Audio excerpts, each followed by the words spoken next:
Hello, all. Welcome to another endgame study from the Solving Harder Studies to Improve Chess Calculation series. This position comes from the Norwegian chess composer Geir Ostmoe. It's a very odd position compared to the ones that I'm bringing here because normally I try to bring endgame studies that look like coming from a game. This must have been a crazy game for sure because we have 3 pounds next to promote, so lots of calculation going on over here. And as a matter of fact and curiosity, the end game study starts with black promoting the pawn from d2 to d1 and to a queen. So it's white to play. As always, if you haven't, I suggest you watch the guide so you are better prepared for the practice. And if you are already, you already know that the countdown, the main one of 10 minutes, will start. So you go to the practice and then I catch you up with the first part of the solution.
And here we are. I think the first move, it's more or less obvious because we are in the danger of being checkmate with the queen coming to g4. The king moves to whatever square and then checkmate on next move. So white needs to do something very hard about it. And of course, promoting to a queen, let's say for example over here, just allows it to happen. Okay, the queen blocking is not enough. Let's say it blocks, and now you choose the square. Let's say go over here, check, and then checkmate. So not a good option for white. So the first move, I think it's very obvious. We need to promote to a knight, so checking the enemy king, and we get another move to survive. So black here can go either side, of course, can go anywhere, but of course going too far away from the action just allows white to keep on promoting a queen. Now it's very hard for black. The check is not working anymore. The knight just protects. Next move, white is going to bring another queen. With more pawns on the queen side, it's very easy for white. It's a very winning game over here. So after the promotion to the knight, the correct move for black is to bring the king in front of the enemy king to g6. So it's again you to think another minute. If you need, pause for more, and I catch you back to continue.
And I hope you haven't promoted to a queen. Why?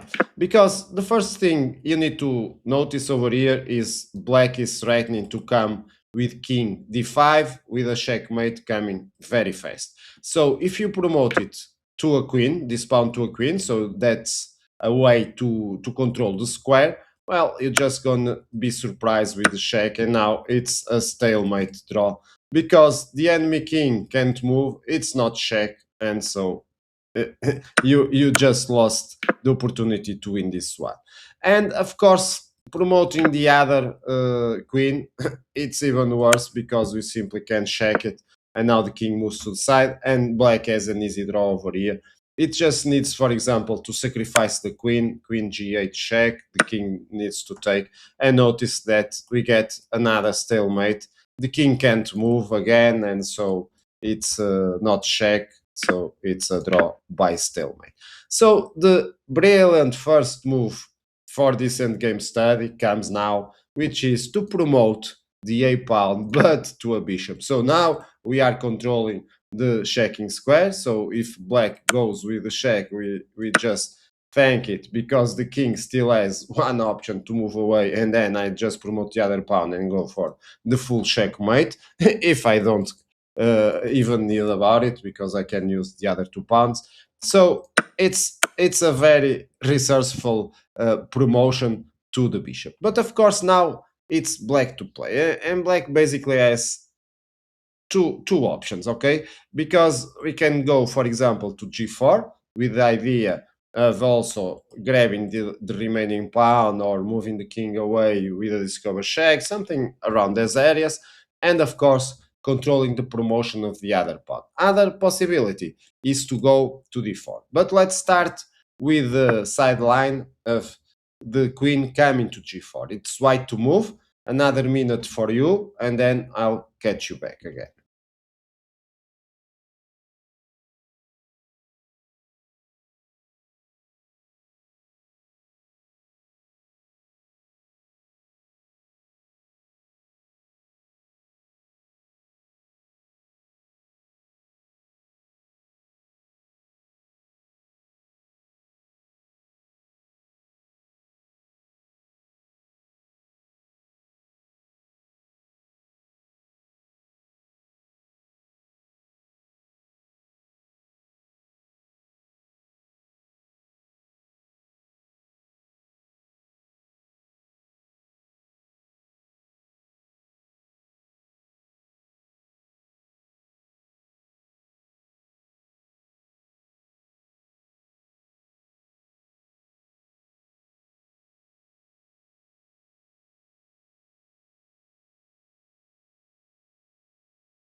Yes, and the idea from white is to promote to the queen. Now we promote to the queen. Why? You wonder. Well, but I can just take the queen. Yes, you can, but then you are going to discover that we are almost checkmating black. So you need to sacrifice the queen again. And as soon as I take, as you can see over here, I just move on the a pawn, go for a queen, and so it will be a win.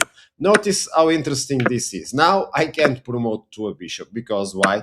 Because then I can just take the pawn, so getting another escape square for the king. And now it's black that it's a bit better, although white still has, of course, chances to a draw over here, but it's not the win that white was expecting. So over here, the correct move is to come with a queen, and then we get this forced acceptance and then a sacrifice and a win for white.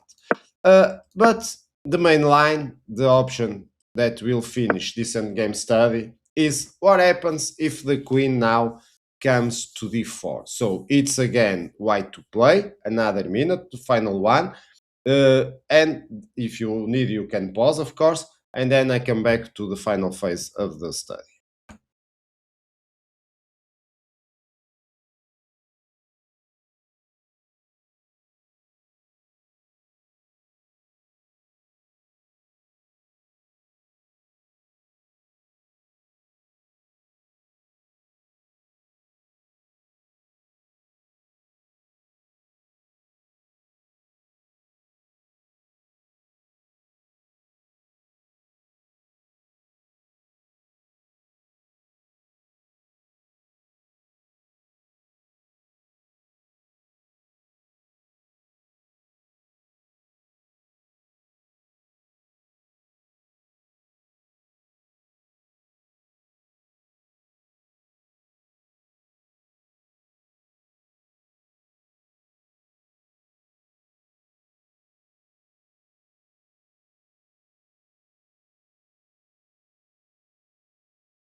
This is a short study, but with lots of fun. What happened over here is black is more or less threatening to place the queen in e5 and then get more or less an easy draw. Let's say, for example, we go with a promotion for a queen now, which would be a mistake. Then black can simply sacrifice the queen. If I accept, notice that black king can't move again and it's not checked, so another stalemate. If we refuse, like going with the king to the corner to h8, then black can simply sacrifice the queen, and when the king takes back, it's the same thing. It's a stalemate again. Uh, and what else? What else we have here before revealing the brilliant finish of the study? Well, let's say white plays some passive, some random move which doesn't interfere with the action. Well, black can simply go with the queen to e5, so we are now threatening to take the knight. Let's say, for example, white promotes now to the queen. Well, we can go with the same idea. If you accept, it will be a stalemate. So if you go to the side, it will be stalemate anyway. So as you can see over here, uh, white needs to do something about the stalemate. And the final and brilliant way to finish the endgame study is with another different promotion. Notice that we have already found a way to promote to a knight, to a bishop. When the queen went to g4, we promote the c pawn to a queen, sacrificing the queen. And now, of course, we need to promote to a rook, which finished the game. We finished the endgame study. What is going on over here? Well, we simply need to see that whatever move, let's say, for example, the sacrifice doesn't work, of course, because now the king can escape and then we have lots of material to finish this one. And if we go with the queen e5, let me show you here.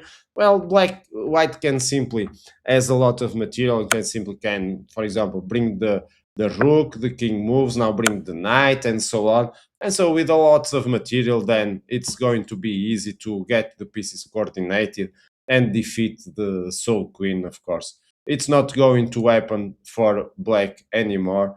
it's a win for white. So a short study, very different position from the usual, but lots of fun with lots of options for promotion. I hope you have enjoyed. I hope you have practiced good calculation over here, had fun, and as always, I catch you up with future videos. Bye bye.